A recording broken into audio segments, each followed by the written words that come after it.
Hello, this is Compound Interest Stock Guy. In this video, I'm just going to be talking about ego, psychological warfare on our brains, and thinking more intelligent as far as investors go is going to make us stronger, more sustainable, more wealthy, more stable, and rich in the coming years. So I'm just giving it raw. If you're new to the channel, don't be shy. Hit the bell down below, subscribe, leave a comment, give me thumbs up again. It means a lot. Want to disclose I'm not a financial advisor. This is just for entertainment information purposes. Do not buy or sell based on anything I talk about. Buy or sell after you do your own research, due diligence, and you like the investments you're pursuing.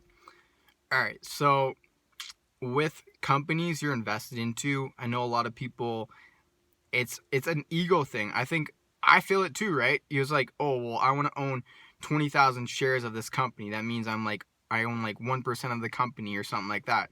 But if the company sucks shit, what the fuck does it matter if you own 1% of the company? If you own 1% of fucking trash can, what the fuck does that mean to you? What the fuck does that mean to your net worth? What the fuck does that mean to your wealth? What the fuck does that mean to your investment career? It means fuck all. The reality of things is, yeah, you buy stock at 0.004 and it goes up to 0.01 or something like that, and you make a boatload of money. But having that mentality is a sad thinking, and investing like that isn't smart. So the reality of things is, okay, the reason why I made this video is I bought 20 shares of Norilsk, okay? Norilsk is a $35 stock. Yeah, I'm buying it pretty high, but there's a dividend, and their platinum and palladium keep going up, and they also a cobalt player and a copper player and a nickel player. Nickel player is at very low prices. So yeah, should I have bought it a lot cheaper? Absolutely. And I only bought 20 shares. I'm not buying like 100 shares yet because I think it could go down, but I also know that they're reporting financials come March 10th. If you want to watch a video on Norilsk, check out Sven Carlin.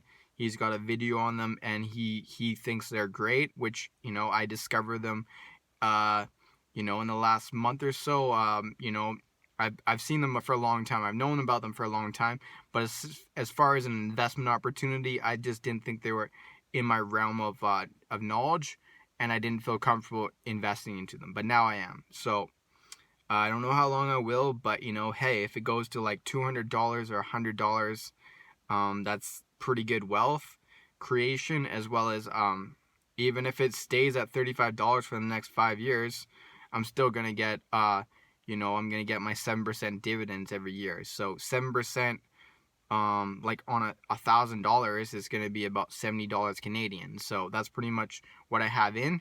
So $70 every year for the next 5 years is $350, you know, and then I still would own the company. I mean, I think dividend growth investment is very intelligent, and that's why a lot of people like watching PPC Ian, because he's the dividend growth guy, and that's a very safe way to just protect your wealth.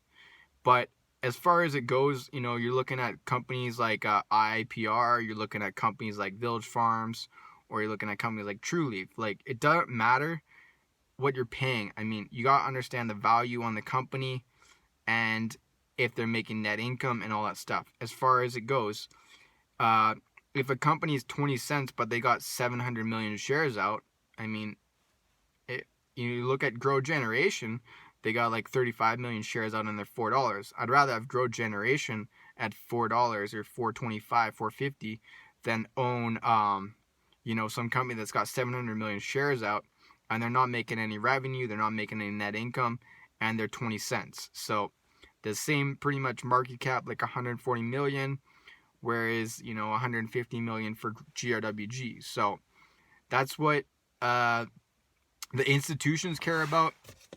They want net income. So, and it's just, you know, you look, I do think that Apple, and I think a lot of these companies on the S&P 500 will eventually tumble.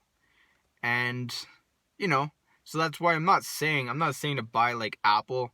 I'm not saying to buy Tesla. I'm not saying to buy that. But they are fairly safe because the big people, like people buy them on Robinhood, the institutions buy them, and the institutions have rules what they can and they cannot buy. Like for example, I was listening to on MySletter, and the guy was saying like he can't, or it was like BNN, the guy can't buy a certain stock because like the forward PE ratio is too high. So what a forward PE is, okay, so say they're like $1 billion market cap, and they're expected to make $100 million in net income next year, their forward PE would be like 10. Or like in 2021 it's like 100 million. That would be like a forward PE. I don't know what's considered exactly, like 6 months or whatever, if there's a gauge, but that is a forward PE. And people like I know Jeremy from Financial Education used that term, and other people use forward PE. I don't use forward PE, but I do use PE ratio, and I look at the quarterly PE ratio. So say like Metaform Labs or a GRWG or a Valens, like I look, okay, they get 5.5 million in net income, then you times it by 4, that's 22 million, then you divide it by the market cap divided by that net income for the year. So that's what I do as far as comparison these companies. But that's why companies are worth like 0.04. Like they're not worth 0.04, and companies are worth like $1 or $5 or $20 because they're profitable. So the QSR, like Sheldon's saying, is like it might be a really good stock to own for a long time. I think it creates a dividend. So things like that is nice to have in your portfolio because it makes your like portfolio more stable. When you have stocks that like cannabis that are going up and down, choppy, when you have like something such as like gold or a big S&P 500 company that's stable and isn't going bankrupt, then that really like stables your portfolio. So if your other stocks are going up, well, those ones may not go up as much, but when it goes down, you're not going to go as down as much. So that's the diversification model. And I can always get better as far as diversified. I've always been diversified. Even when I started investing into cannabis, I was investing into mining. But at the same time, mining's been a very bad sector, especially junior miners. So I don't know when that's going to turn around, and I'm not very bullish on the junior miners, even though there is big potential on them. I just know that they're heavily manipulated, so they're shorted really hard, and that's why I am only talking about the biggest miners in the world. And in any other industry, I'm not going to dabble with the small companies. I want to have the biggest. As far as the cannabis industry, yeah, I can look at some other ones and upcoming companies, and I can look if they're getting closer to profitability. But as far as putting like a big chunk of money, if I don't understand the company, and it's a junior company, that's not really intelligent, and it's not really my protocol as far as investing goes. And even if you do know lots about these companies that aren't making lots of money or making a net income, you're really gambling. I mean, I used to argue, say like, oh yeah, no, you're not gambling, but you are gambling. If the company's not making money, then you're gambling on them being able to get more money to continue with their business.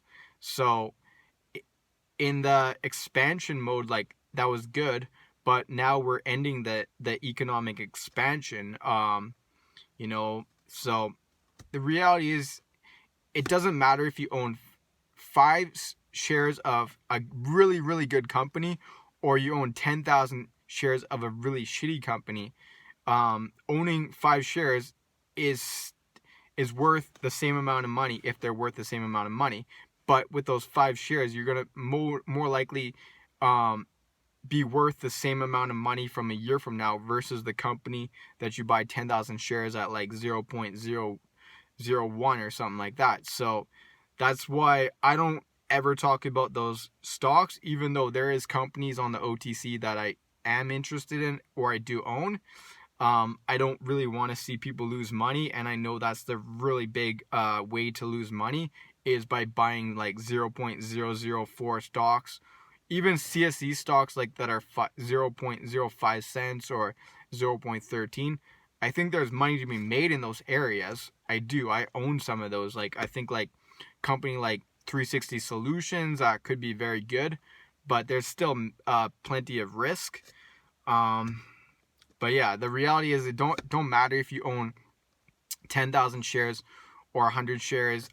You just want to own the best companies that are creating a net income, and that's gonna help you grow prosperous. And you know, if you put like aside, like you're working a job and you're putting like $100 every month into the best companies, with 5 to 10 years, you continuously do that, your wealth will grow.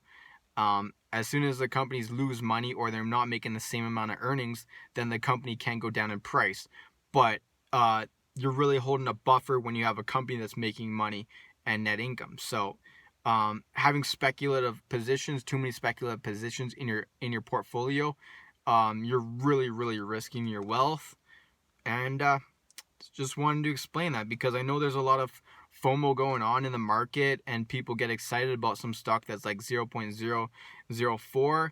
And you know, sure, you can make money, but you can make money robbing a bank, but then you could also go to jail. So just put things into perspective, be smarter, be wiser, more intelligent in 2020, and keep compounding your info. Listen to my lingo, and shaka ka peace. I'm out. Thanks for watching.